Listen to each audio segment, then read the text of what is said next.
think you... Yeah, yeah. Can you hear us? Can you hear us properly? I know it's really, really Hola, loud. hola, hola. Thank you for being here.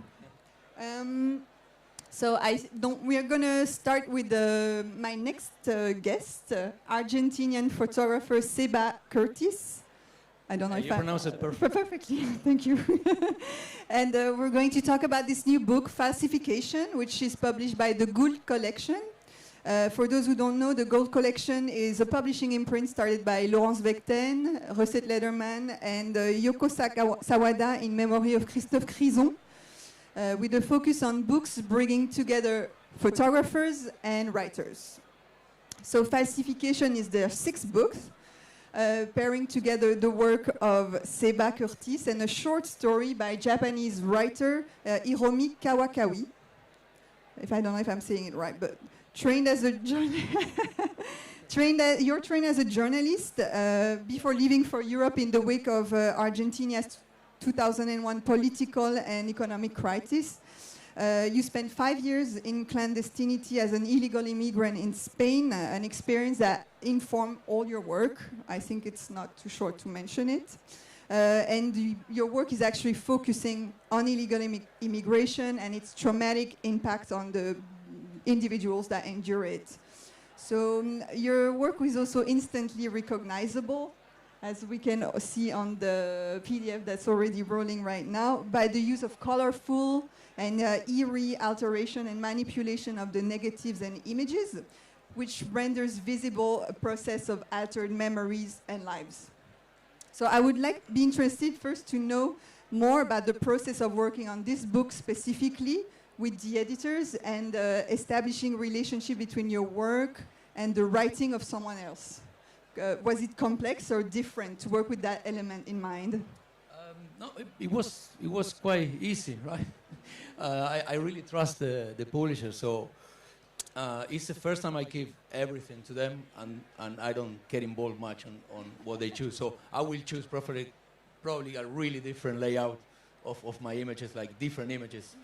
So it's great to see your work in another light. You know what I mean? Being used by an external point of view. Exactly. Sometimes artists, we get too precious about our own images. So sometimes you have to let it go. Okay. And the writer is really interesting because my work coming from Argentina was based always on magic realism. And the guys, they found this girl, like it has the kind of the same approach on magic realism, but on writing. So it's not related at all with the images, which is quite interesting too. Yeah, can you give us a word on the series that's actually shown in the book? How and where did it start? Is it like a selection of images, or it's like a specific place and time? Yeah, it was like 12 years I've been working on immigration in different places, from Mexico and Arizona to Libya, Normandy. I've been to refugee camps, refugee centers. So yeah, the approach is different. I believe like to create a dialogue, it has to be something like you have to be uncomfortable when you see an image. Still like kind of visually aesthetic and nice, but you need to ask questions, what's going on there, you know, what I like to see. So my method is I started manipulating the negatives. All this is in large format, in 5x4. Because when I was young, I tried to study photography in Argentina. I didn't have any money. So I went to this free course at night, like you can do like knitting or tango, and one was photography. So I wanted to be there, and I said to the guy, look, I don't have a camera, but I really want this. And the guy said, okay, come. The teacher said, come and bring magazines every week. So he made me do collage to learn composition. Everyone was taking pictures, but me. So that process, the first 3-4 months of me creating with my own hands collage, it becomes a constant in my own work. So now when I take a picture, I do an intervention after on the negative or on the paper, on the scanner. I have to give something with my hands to the picture. And what are the limitations on the negatives, the manipulation? Because it's kind of a double. It's interesting also because what you're depicting is actually very crude and very complex situations. Do you give yourself limits in terms of alteration? Well, yeah, I'm I'm growing older and more, I'm more careful now. But for example, at the beginning, one of the first projects I did, it calls Drown, and I tried to represent the dangerous trip from people in a boat from Africa to Spain. So I shoot for 3 months, the project, and I drown the boxes of the negatives before I develop it in the ocean when these guys arrive. So the salt water destroy many of the images I couldn't use. So I think I could save like 12 or 13 images over 60. So at that point I didn't have any control. So I like that aspect of let the photograph decide if you want to stay or not. But as I say, getting older is more precious. You know? Yeah, I don't want to destroy everything. So I think there is also like an interesting, it's clearly a photo text book. There is an interesting mediation between the text and the image. As I can see, that renders this kind of like state of physical and psychological loss, which was very interesting, like 2 different languages coming together to form a new one, and therefore creating a different story. How was made the choice of the writer? You didn't have any say in that, and how did you Rosette and Lorenz, it's their fault. How did you relate to the story personally? My relationship with text is really weird because when I was young, I wanted to be a writer, not a photographer, you know, and okay. I suck at it. I was really bad. It was really forced and unnatural. So photography gave me that freedom to express in a better way. But I love text with images. Not only that, apparently. I love text with images.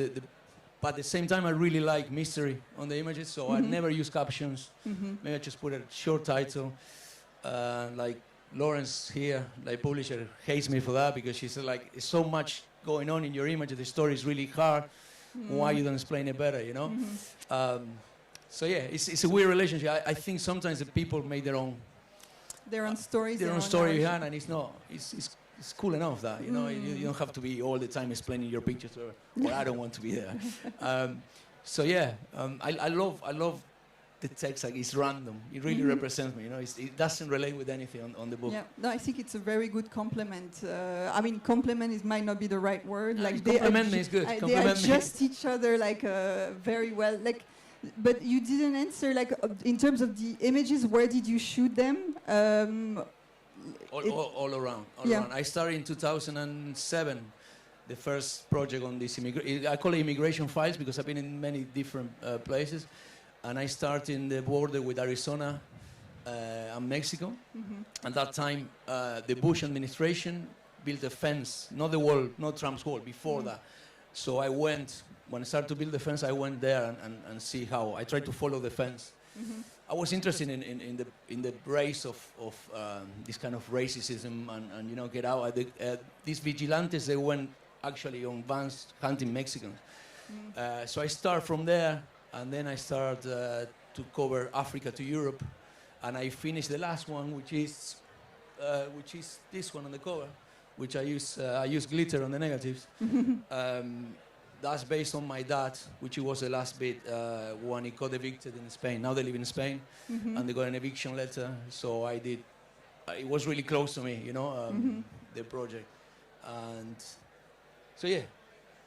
It's all like, I think when I was illegal for so many years, your life becomes really chaotic, and I wanted to show the imperfections of your life on the. So the pictures, as you can see, they're not. But they have a state of like peacefulness also to it in a strange sense.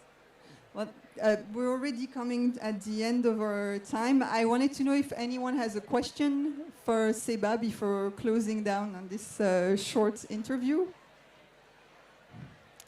They're scared. They're scared. Yes. I just have one question, maybe related more to. So you didn't see the text before? No. And the writer didn't see your pictures? No. Okay. So how did you connect the text and the picture? It was just random before, or?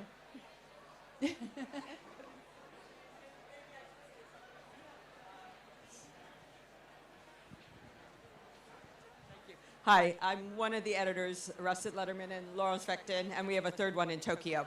And this book was done, the series is done for a French photography and photo book collector who died of a glioblastoma, a brain tumor, in 2015. And so he was a phenomenal collector of books, but also of literature. So we go every year, we do one a year, and we go into his library and we select and get inspired there. But we also have to channel him. What would he like in the future that he didn't know? And so Seba is a channeled person for Christophe Crisson's potential collection. But we try to find a sensibility. So the issue of magic realism in this Japanese short story writer, very famous, well-known writer in Japan, worked beautifully with Seba's work. And so it was not a didactic one-to-one, but more of this kind of spirit of magic realism and oppression and immigration and war and conflict. So conflict is also a piece in both his work as well as the writer's work. You should be here, man. Thank you, Rosette. Well, thank you very much, Yeah, Seba. good work. And do you have any signings? Yes, we have a sign at 5 o'clock. Ladies and gentlemen, 5 o'clock, Christophe Guy Gallery is booth C7. Okay, C7. perfect. Thank you so much for presenting your work. Thank you. Thank you.